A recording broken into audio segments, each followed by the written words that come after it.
Merry Christmas. I hope you're having a great Christmas day. This is Pastor Jim. I'm going to do a reaction video to one of my most frustrating theological points that people use, and where they kind of co-opt a theological point to try to prop up their political viewpoint and try to give it more weight and validity.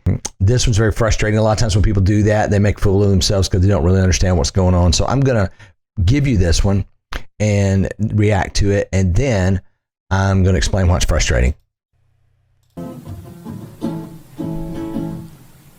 Baby Jesus was a refugee.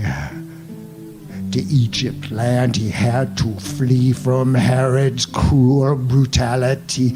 Baby Jesus was a refugee. Not like you think. Look, what's frustrating is people, when they say this, they use it to say, okay, when anybody comes into our country, we're, if we hold them to the law and the legal standard of how they should enter the country, they're trying to say, oh, well, then we're being unchristlike and we're not being good to them, we're not treating them well, and all this type of stuff. That throws a lot of stuff out.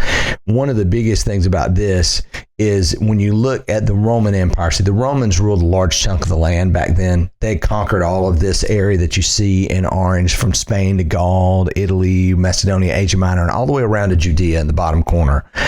There's Bethlehem. That is where Jesus was born. Okay, so when Jesus had to flee, he fled from this area down around Jerusalem, Bethlehem, over to Egypt. You see that he never left the orange area. He was always in the Roman Empire. Now, what the Roman Empire did, they did work with the people in each area, and they left some local governments that cooperate intact. They usually put somebody in charge there that was their guy, to kind of keep the people in line. So it was more like governors of states than it was total different countries.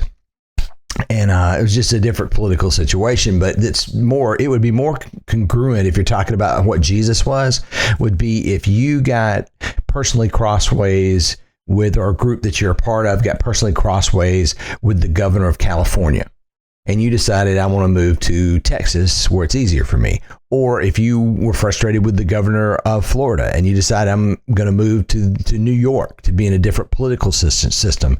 That's what it's more like. Jesus was not a refugee to another country. And there's a whole lot to talk about that, and in that area. But this is really a viewpoint that really frustrates me, because so many people try to just co-opt Jesus to prop up what they want to talk about. And this is not true. So if this is you and you're making this point, please stop. Don't do it anymore, because your mic drop is missing the floor.